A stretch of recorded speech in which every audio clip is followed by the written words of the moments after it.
This is Two Sides of the Light Bulb with Carlos Pangelinan and myself, Troy Torres, and we're going to talk about the party that we used to belong to, and we even we even went to Republican national conventions from this party. The Republican Party of Guam, they just won, or they just were inaugurated back into the majority in the legislature after a 16-year hiatus, and there's a whole lot of expectation that change is on the horizon. Carlos and I know many of the senators who are now in this Republican majority, and so we're going to give our opinions about this. Hi, Carlos. Hi. Let's start with what are your expectations? What do you think is going to happen over the next 2 years with this Republican majority, and how will it be different from? It wasn't really a Democrat majority. It was like a split Democrat majority where you had one faction that was really against Governor Lulian Guerrero, another faction that was generally supportive of her. But those factors together made it so that nothing could get done in the last legislature. So what's your predictions for this new Republican majority? Well, I think that because we're leading up to a gubernatorial election, that will probably be the biggest um factor in how things are molded. I mean, it's a different thing when it's an off season or off like these guys are going to be campaigning for governor, whoever's going to be running. So I'm going to presume to think that there's going to be a lot of jockeying. There's going to be a lot of how should I say, positioning. There will be fights, but they will probably center around who's really running for governor. And you know, the I think it's inevitable. That's how things are going to be framed within the next 2 years. I think there will be, if I were a betting person, there'll probably be like a honeymoon for a couple months, maybe. What will that honeymoon look like? There will be probably, I wouldn't be surprised, if there might be some headway in the hospital arena, possibly. Good. Thank goodness. Okay. Um, I wouldn't be surprised. I mean, I'm not certain of it, but at least the discussions. I think I was very keen. I did watch the inauguration ceremony. I did hear the governor speak after. I think it was on KUM or something like that. But it seemed like there's an opening to at least have. I don't get the sense that they're gonna like be collaborating to like, we're gonna join together and do this and that. It's more like there's not gonna be how should I say the worst thing that they could do is to ignore each other, to get into some big fight and then stop talking like to each other, like which basically, you can see that that's happened within the last 2 years. People were literally just not uh, talking to each other, and that's the worst thing that could happen. I think Frank Blas, he's been in politics long enough, and I'm hoping he has the astuteness and uh, how should I say, instincts of his dad. That's what I'm hoping. Frank Blas was a extremely intelligent guy. I remember him um, years ago when he was still alive, and this guy just had the most uncanny memory. He remembers everything. Um, I remember going when I went to grad school years ago. I left Guam for almost 3 years. I met him at the airport leaving. It's just by chance, and then we had a little short discussion, a little bit about politics. And then when I came back, like years later, it's almost as if we just left off at that last conversation. Yeah. So, That guy was Yeah, so amazingly brilliant. he he he was always he was very practical, and I think they come from that generation, particularly Gutierrez. And like of course there was like a lot of maybe like a lot of showmanship, a lot of jockeying, a lot of perceived fighting, but there was a lot of discussions behind the scenes, a lot of negotiating behind the scenes. Like in those days, the caucuses, they would just they called preview, or they would like recess, and during that recess, that's when the senators would move and go to the back and try to iron out issues, and then they come out. They could be fighting the whole day and then recess for 2 hours, and then they come back, and then just like that, decision made. This is where we're the way we're going in. I'm hoping and I'm thinking, if Frank follows his dad's, I guess,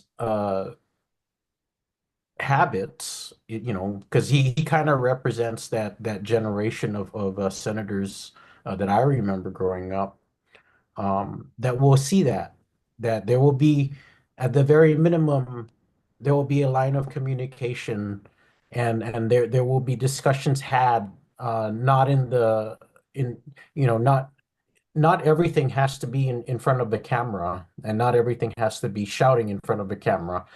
So I'm hoping that they will have the good sense to talk about issues behind the scenes and come to with arrive at consensus so that they can move forward, because that's really how they would do things. I mean, that's my opinion. I don't know about you, but uh, um, the way the legislature used to move ahead in the past is, you don't really I don't see that as much as today.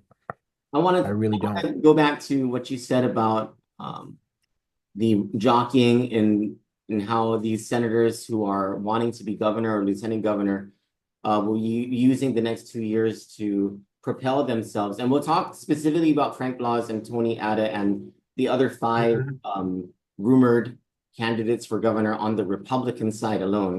We'll come back to that. But I want to go back to what you said about the jockeying, because over the past 2 years, you saw Senator Therese Terlahi and Senator Chris Barnett, and they're, the going theory is that they're the front runners on the Democrat side running for governor and lieutenant governor. And if that's true, then they spent the past 2 years using their positions to propel themselves onto this platform for a gubernatorial run, right? What would make them different from this new Republican majority where you'll have people who are wanting to run for governor and lieutenant governor? Will it be different? Because I mean, the way that Therese Terlaki led the legislature in her jockeying to become governor, didn't always serve the public interest. If, for example, the impasse with the hospital location, whether that was the inability for the legislature or for Chris Barnett and Therese Terlahi to win over their colleagues and mandate that Epal Point was going to be the location, or at least when they couldn't get those votes, to just lay down their arms and say, we've got to compromise with the governor here. And so what's going to be different between these two, between the Democrats Well, and Republicans?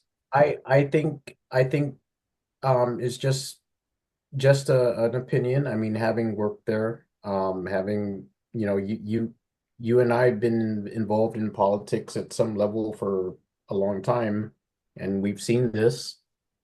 Um, I think that the problem with their approach, particularly in going against their own caucus and using Republican votes, that probably might have tactically been, cause a situation where it basically puts them in a very precarious situation. I mean, you may have a coalition, right? And coalitions have been built before, but you have to maintain them. That it was I never got the impression that this coalition was maintained.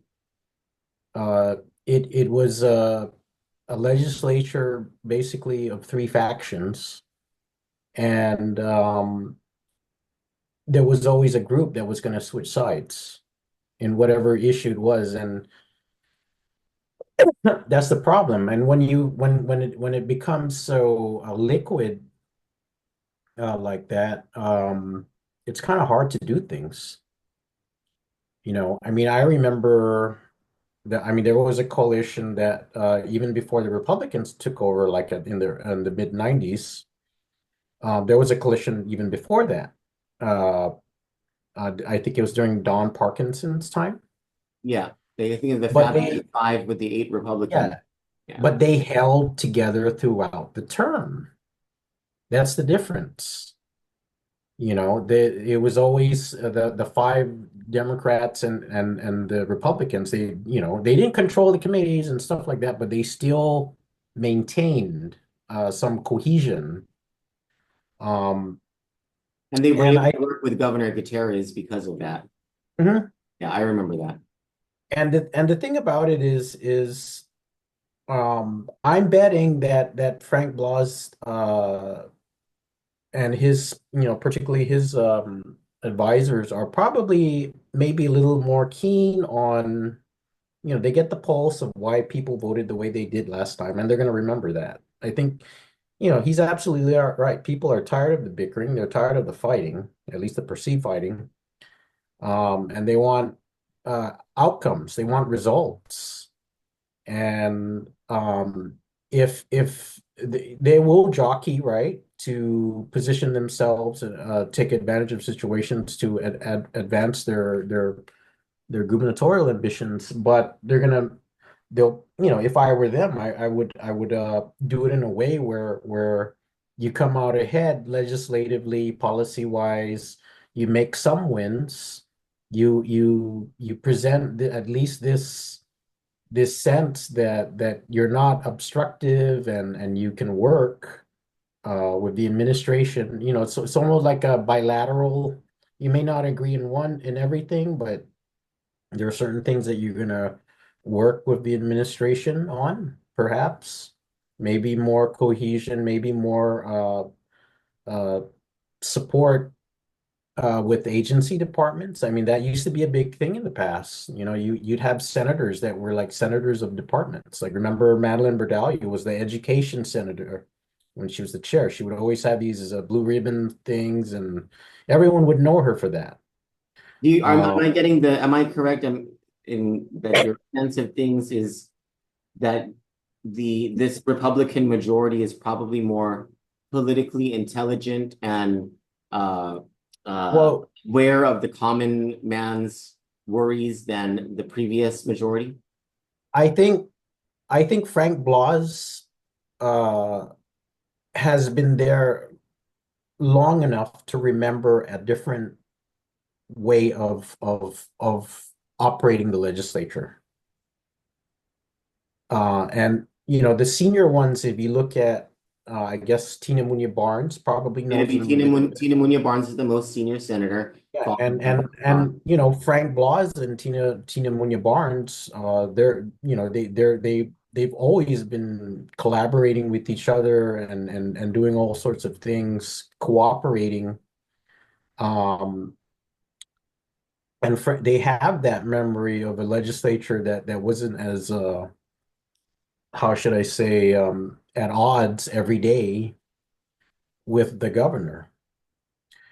I mean, I think that the lesson that we need to try to remember, almost every governor has at one point, more usually after their term, like Gutierrez said it, Calvo, just basically everyone, Joetta. I wish my relationship with the legislature was better. you're right. They've all said that. They've all talked And about and that it's one common it's regret. usually been so I look at Frank Blas, his dad was a lieutenant governor, so served in the executive branch. Uh, he's followed.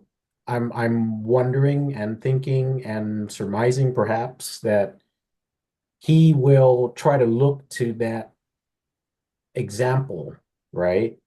And try to at least bring some sense of you know they of how should I say, astuteness, civility, perhaps. Those Civility are was a big part of his this speech. might be they might be too nice words to use in this case because they are politicians, and Frank Blas, he's a pretty straightforward kind of person. He can be pretty blunt, I think, sometimes. Um, but yeah, I'm thinking, and I do know what I do notice about speakers is that sometimes it changes them a little when they transition from just being a regular senator to a speaker. Then they kind of get the sense that they're more, and you've even actually seen this in maybe um, the last speaker, Speaker Terlahi, when they start thinking more holistically. It's not about just the party, but it's also about because you're third in line to the governorship. Let's talk So about before we get to the issues, let's talk about this idea of how Republicans are hungry for Adelup and how there Mhm. are several rumored candidates for governor just from the Republican side, and how this might play into the politics that the Republicans will play over the next 2 years in the legislature. So there's two announced candidates for governor. There's Charlie Hermosa, who announced quite a while ago, and just yesterday, Marcel Camacho announced that he's running for governor as a Republican. Um, then you have the rumors that Frank Blas Jr. is running for governor. Tony Atta, who's the vice speaker and the rules chairman, running the rumors that he's running for governor. Other rumors of people running for governor: Kaleo Moylan, Mike Cruz. Um, I'm probably I know there's seven. Who have I said already? Mike Cruz, Kaleo Moylan, Doug Moylan, Tony Atta, Frank Blas, Marcel. Doug Moylan? Yeah, rumored, not confirmed. Frank Blas and Tony Atta. And let's start with how these dynamics work with Frank Blas, because he's the speaker. I was saying in my show the other night that it is being the speaker and running for governor is a double-edged sword, because on Mhm. one hand, you're going to earn a lot of media. You're going to learn a lot of positive and negative coverage, which is, even the negative coverage isn't necessarily a bad thing. You're going to be a household name because the Mhm. reporters are going to come to you first almost all the time when it comes to legislative things or responding to the governor. But on the other hand, voters, in my opinion, will always look at the speaker and see the speaker as the leader of the legislature, even though he or she is not responsible for the other 14 senators. And whatever shenanigans are pulled by one or more of the other 14 senators, the speaker gets a whole lot of blame, even though the speaker had nothing to do with it. So it's a risk that Frank Blas took, if he really is running for governor, Mhm. a risk that he took to be the speaker, because now this is my theory, he has to not just perform and be that leader who shows civility and statesmanship. He has to worry about making sure everyone else is generally in line with an agenda of progress. Sorry about that. Is generally in line with an agenda of progress, and no other candidate for governor on the Republican side has that sort of burden hanging over them.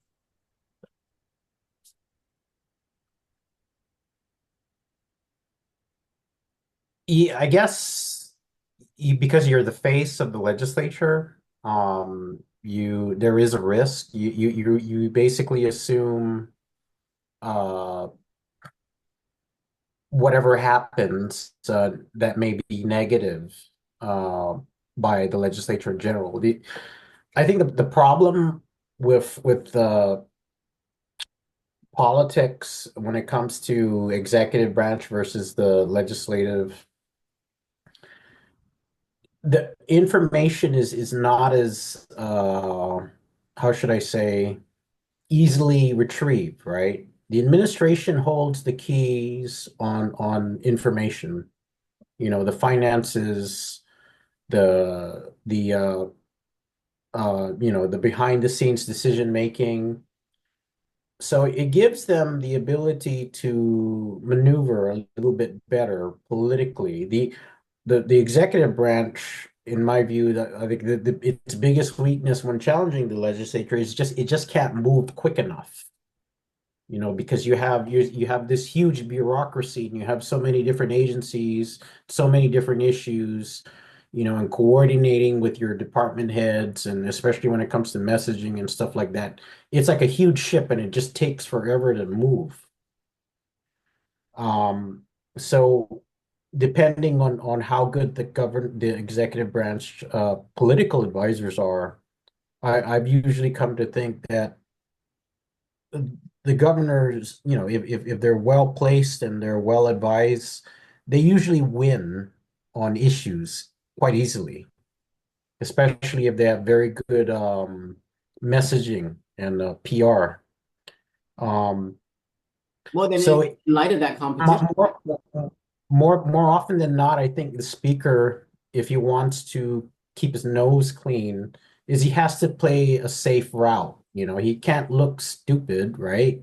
yeah. Because you try to you go after people in the administration, like maybe a particular department, and you run on limited information, or you're running on something that maybe some angry employee just wants to like go after to someone, so they feed you things, and then you run on that, and sometimes it backfires. So it I tend to think that the speaker is usually the one that has to kind of just play he's a steer he would steer things, I would suspect, and he would have to be the one to, you know he has to be a ref also to his own fellow members, when they act up and do things that are irrational, or when they start fighting, for example.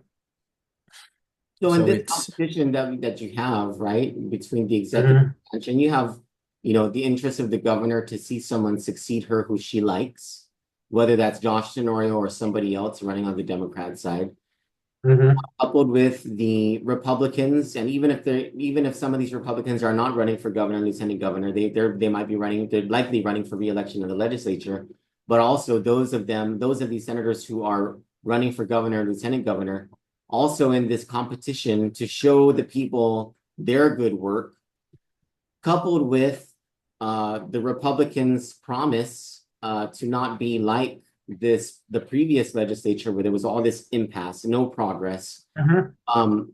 Do you see important issues then finally making headway because of the politics and important issues like taxes, which is something the Republicans promised they would work on, so tax reform, Mhm. increasing the minimum wage, and surprisingly, many Republicans during the election said that there needed to be a wage increase. They didn't know what it would be, but there needed to be a wage increase. Uh, Mhm. Health coverage, doing what the Democrats failed to do. All these years they had the majority,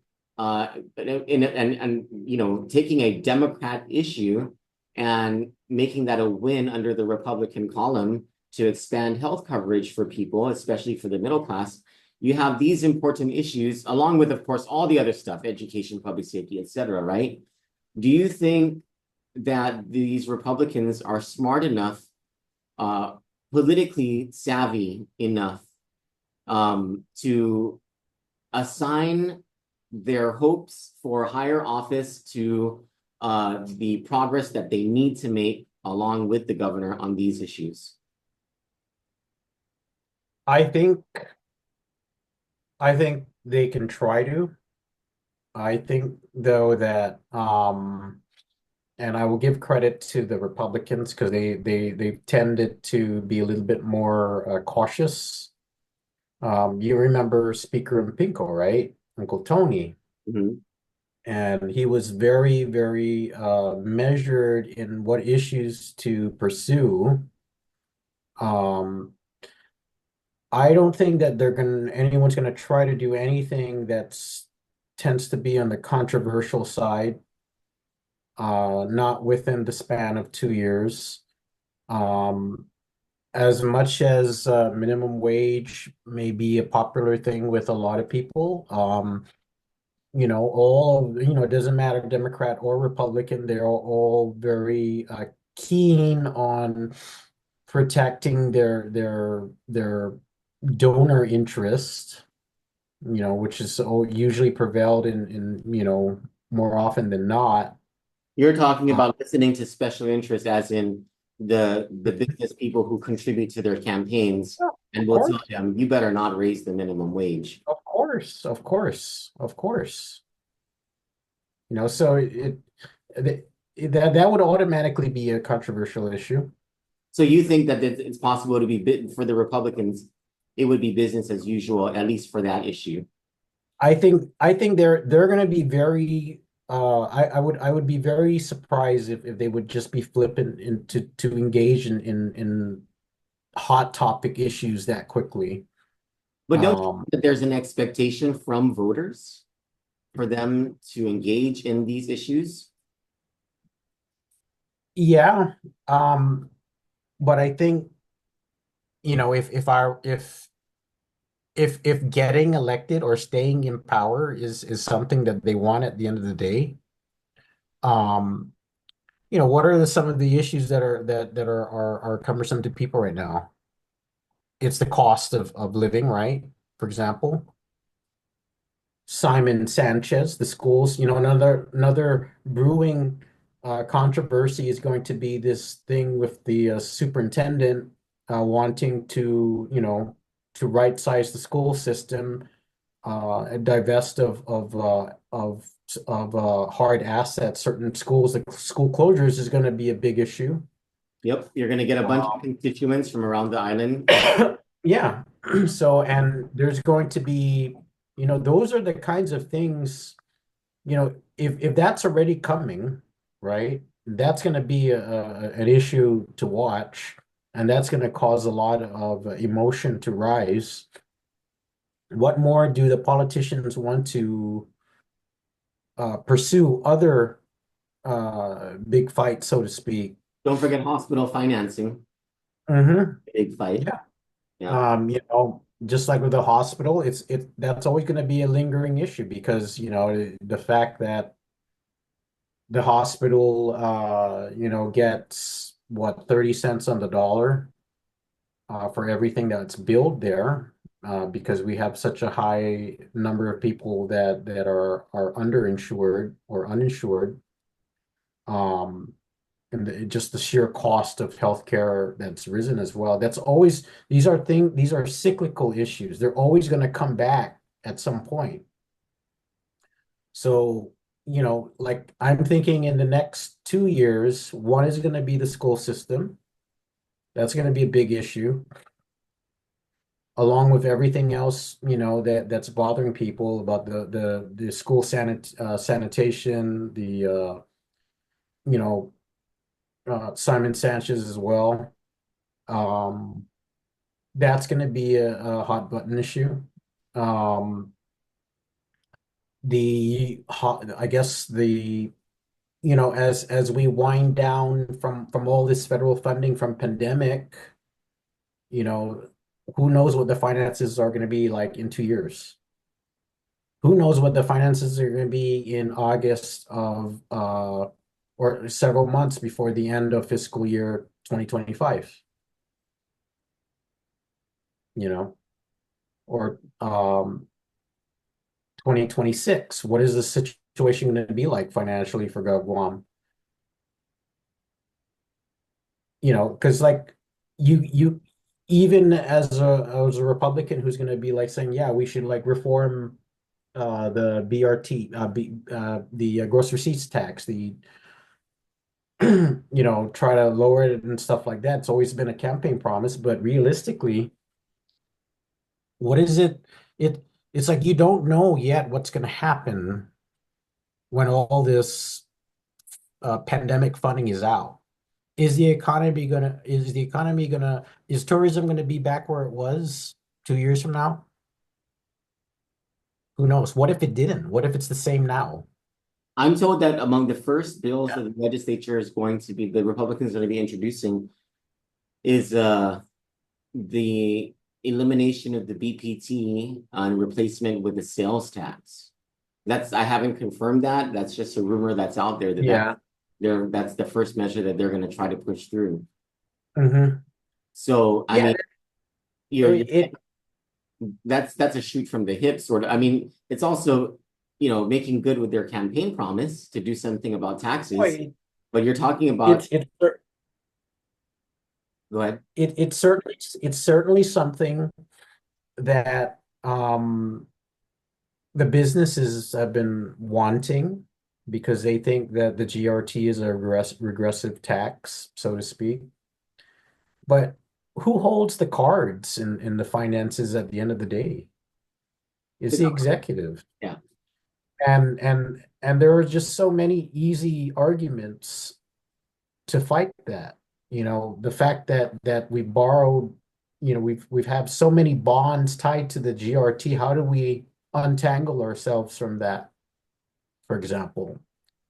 It's not, you know, I mean, if are so like it kind of beckons the question if they're going to really be pushing for that, are they doing it because they think that they can get it passed, or are they doing it just because they want to make some noise and show the people this is what I'm trying to do?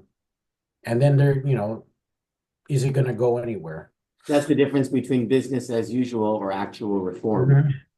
What if Yeah, the, go ahead. because as much as it may seem like they're trying to reform because they're trying to introduce this measure, to me, it's almost like business as usual because there are a lot of things that the legislature tries to pursue, knowing full well at the end of the day that it's not going to go anywhere. You have, what it sounds like to me is you have a very cautiously optimistic view of the next 2 years, Yeah, dependent on gubernatorial politics. yeah. So you have the gubernatorial politics is number one. You have some of the outlying controversial issues that are going to be coming, which the first one is probably going to be The the hospital. school closures. Hospital, yeah, that will continue. That drama will continue. The hospital, its finances at what point do we see another 40 million in payables at the hospital? And then there's going to be more screaming and shouting about that. Those are the kinds of things that are going to be dictating the headlines, or those are the kind of things that are going to be within the next 2 years are going to be things that are going to be fought about.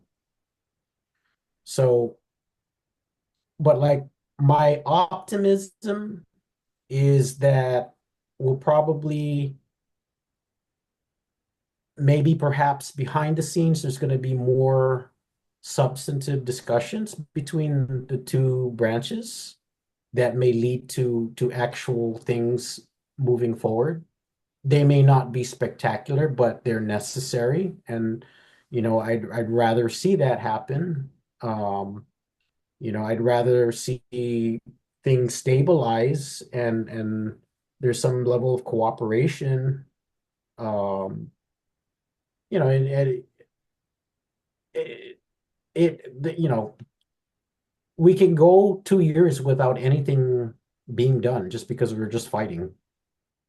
Just like the past 2 years. I think I know of one topic area where Republicans can really make a dent into things, and it's because they do have the votes and they do have the support of the administration in this.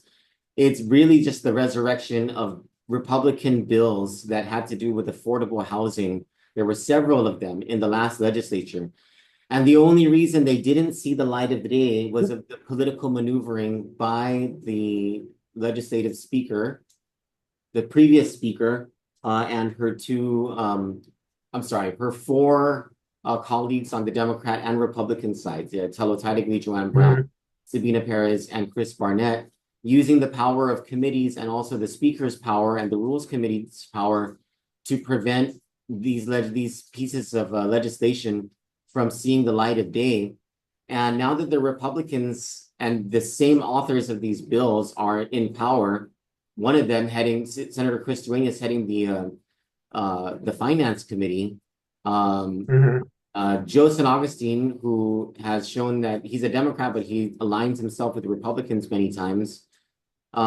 They have the votes to pass affordable housing legislation that will be meaningful. And the governor has already signaled her support for some of these bills. And so, that being said, do you see any pitfalls in getting affordable housing legislation passed? Or is this a bright spot in, reform versus business as usual for this new Republican regime? Well, if it happens, then great, and I hope it does happen. I hope that they make this win, and then maybe uh some of them will realize, well, gee, what else can we do since we got this passed?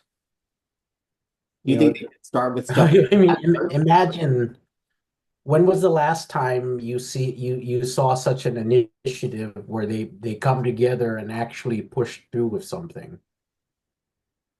Gosh, You know.